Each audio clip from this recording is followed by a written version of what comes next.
Hi everybody, hope you're having a great weekend. This video is showing you days 16 to 20.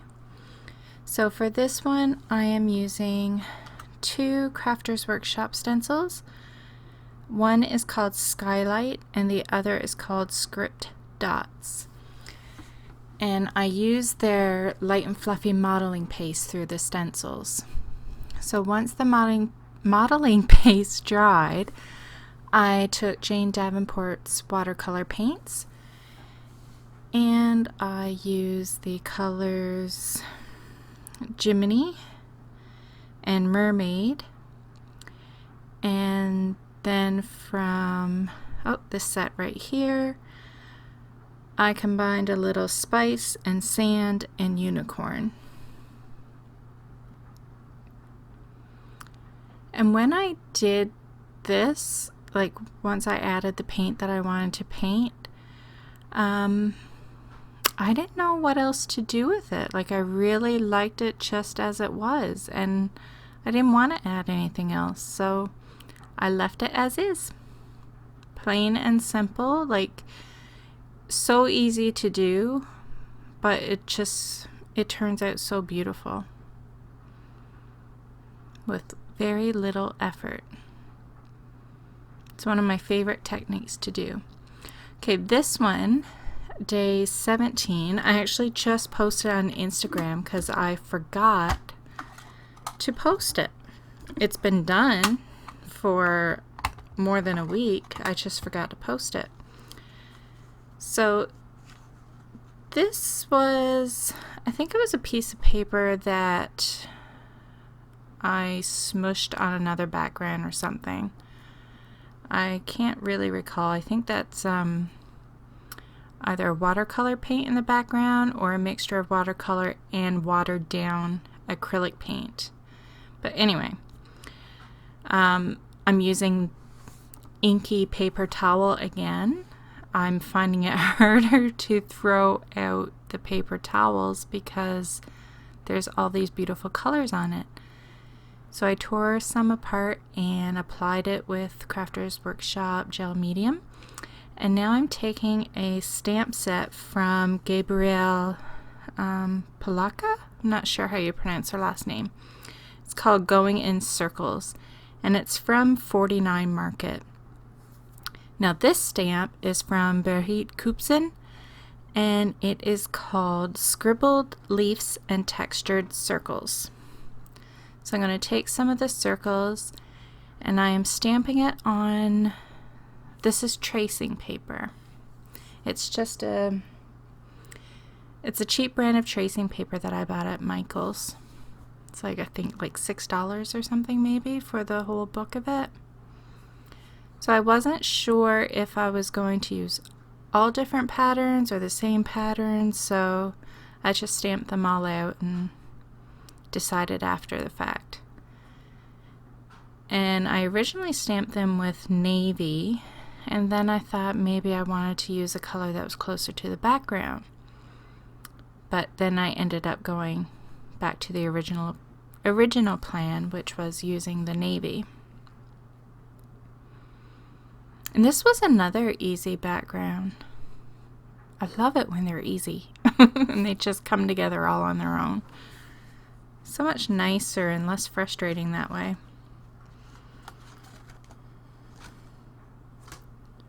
And I can't believe I forgot to post that one. I really loved that one. So I'm surprised I wasn't eager to post it on Instagram. Telling you, my memory, not so great.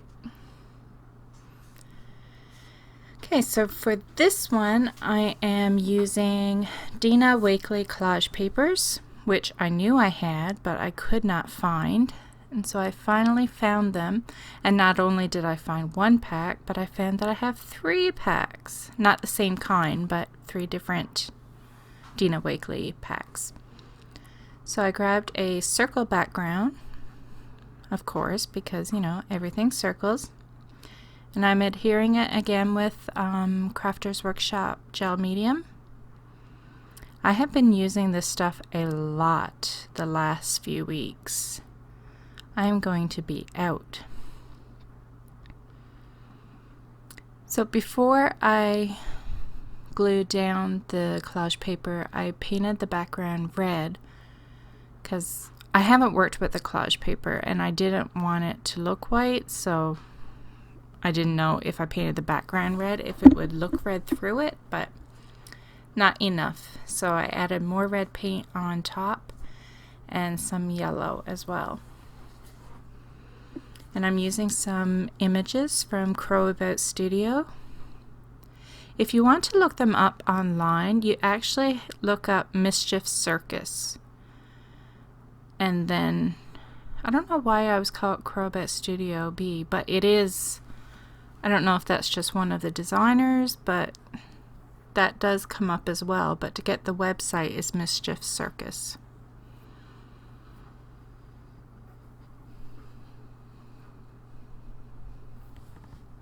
So I've already cut out my images and had it all planned, but I did not have the border plan because I wasn't even sure that I was going to use a border until I put them down, and then I felt it just needed some more stuff.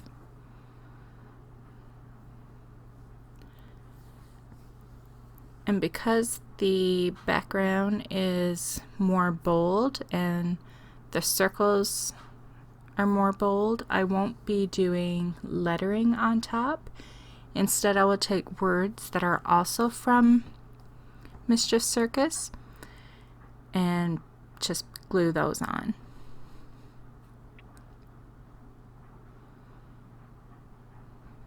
I always play with the placement and go back to what I had first planned. I could save so much time if I didn't second guess my first thoughts.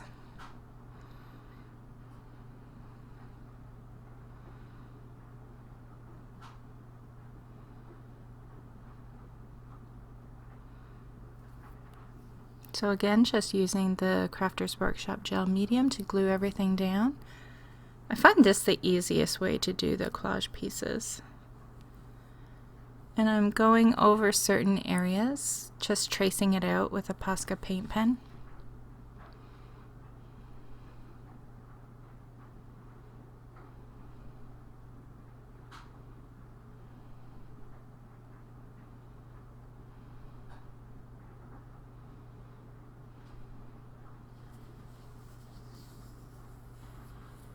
I really do find these collage pieces the most enjoyable.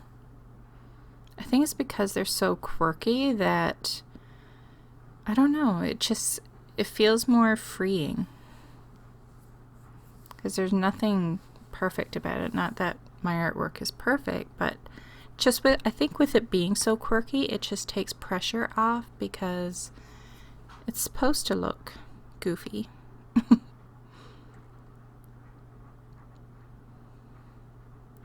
Just highlighting some of the circles with a white Posca pen, and then I think that one is done. So that was day 18.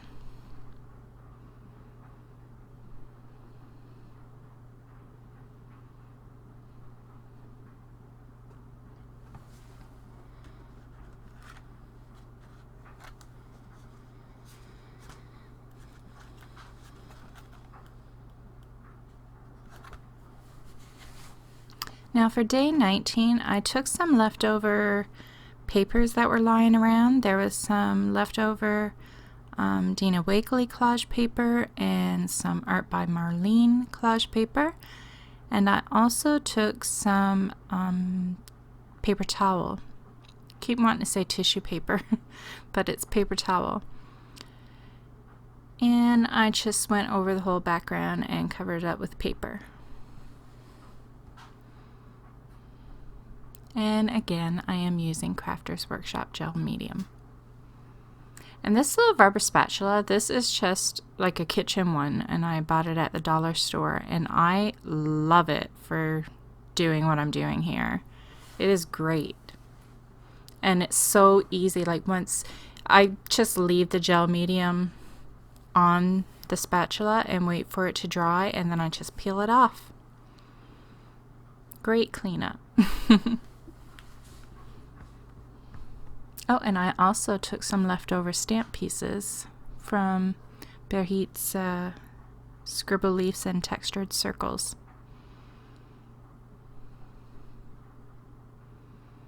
So now I am going in with these Stabilo Woodies. I haven't used these very much at all.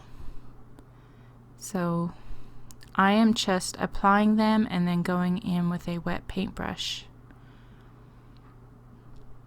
I don't really have any info for you on these things because, like I said, I haven't really used them much, so I don't know what to tell you. I do like it when you dip the woody in water and then write with it. Okay, so here I wanted to tone down the background, but I didn't want to cover everything up, so I'm just going in with some white Liquitex paint and my finger and smushing it around and leaving some parts open.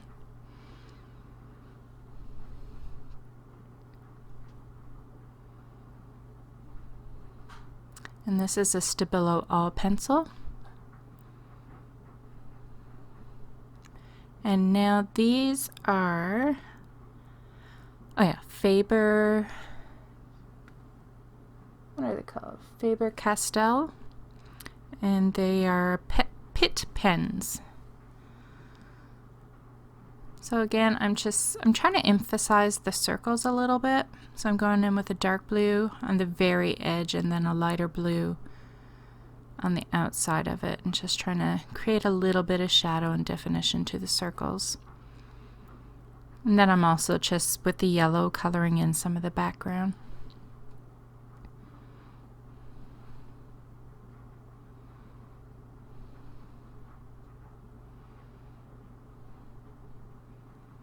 I haven't used these a whole lot either. When I have, it's usually for shadowing.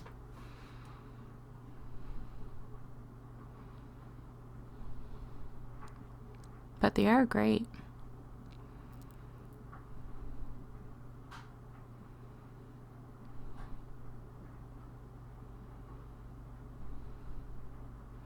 This is just a scrap piece of paper that I had cut out a circle and it was too big, so within that one I cut out another one and I was left with the ring, and of course I couldn't throw it out, so I took it to my sewing machine and just did a few rounds with some black thread.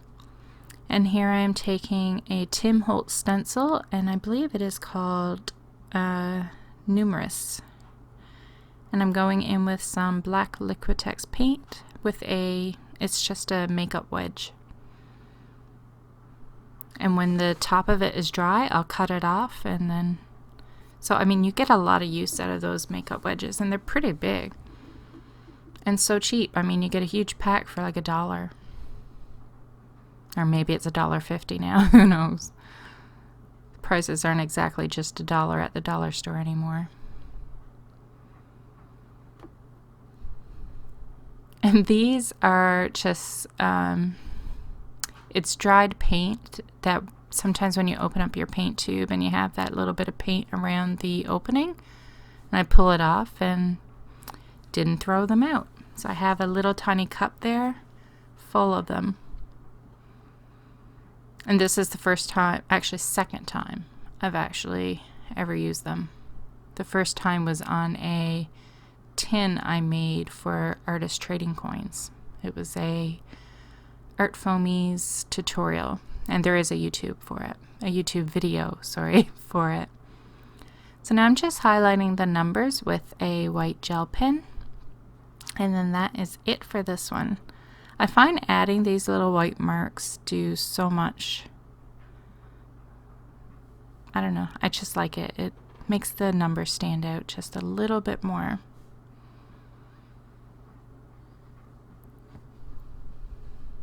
So that is it for day 19.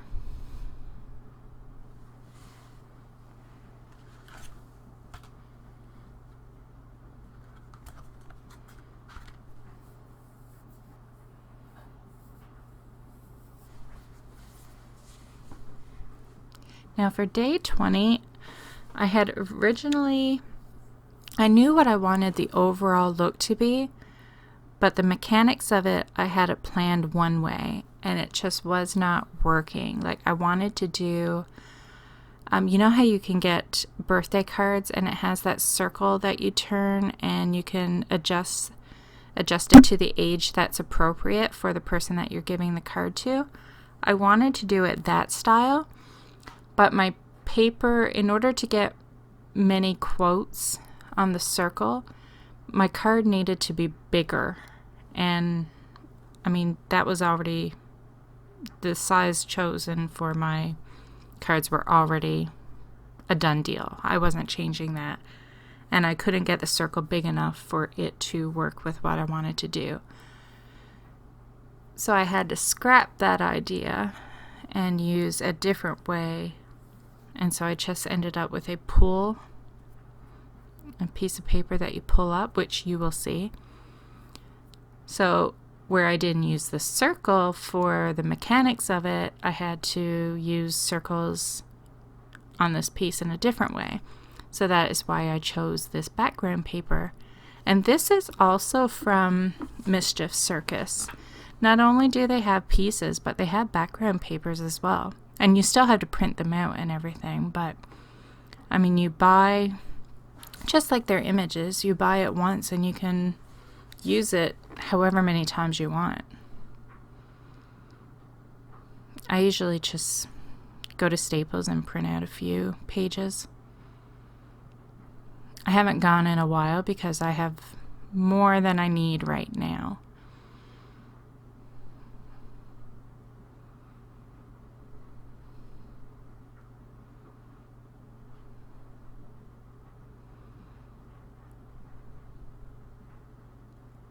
So here I'm just figuring out how big I want the opening so I can fit quotes inside. And for the quotes, I am going to use the Tim Holtz, I think it's Small Talk stickers.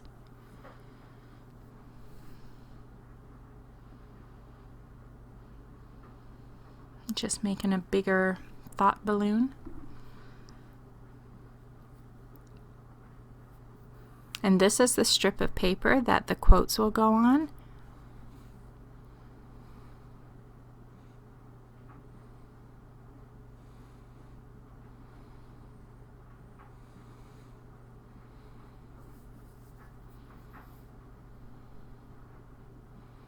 So I'm just using the template of the thought balloon so I know where my quote has to fit in.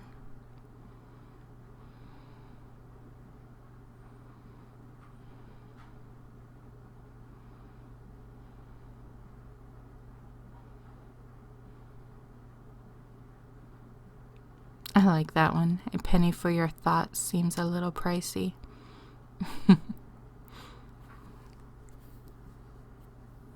I love their little snarky things. Oh, maybe that's what this one's called. Is it called snarky? Hold on, I gotta go check.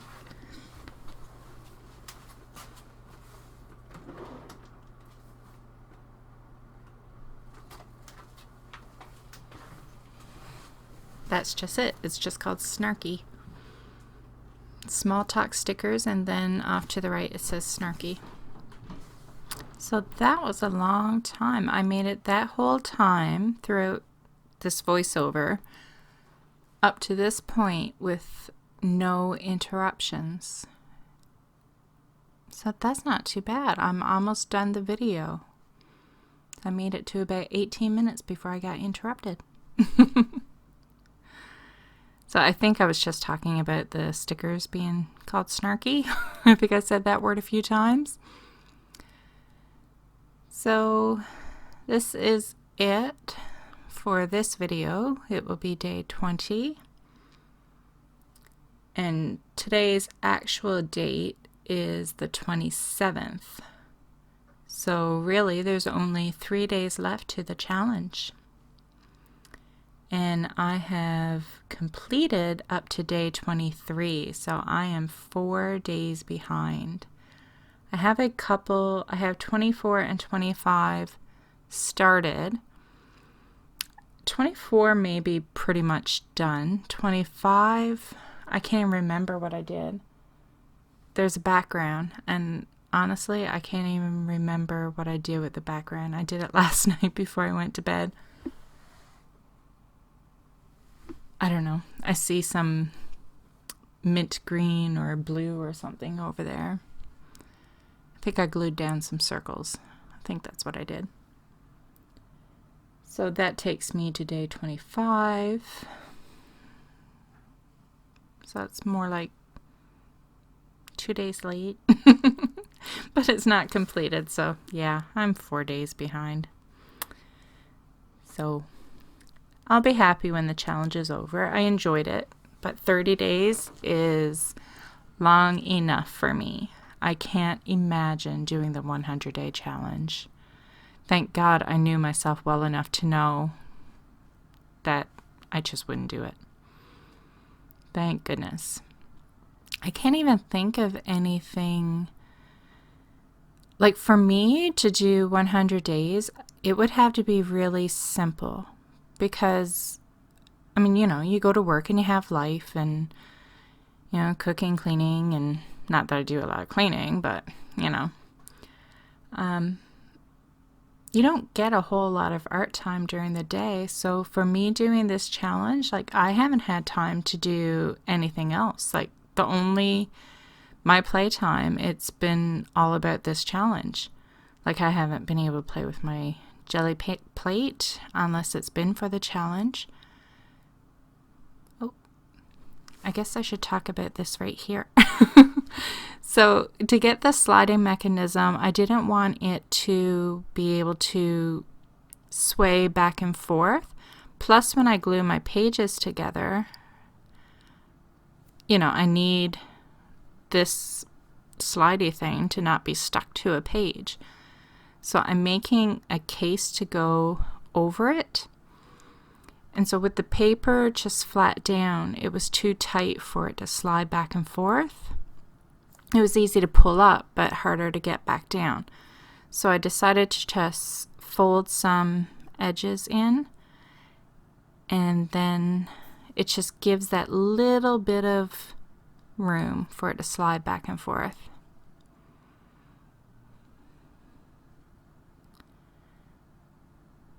So that's quite simple. And then I just add glue to the bottom so it can't go all the way down. And then when I join my pages together, however I decide to do it, I can put glue on the back of that piece of paper and it won't interfere with my sliding piece at all.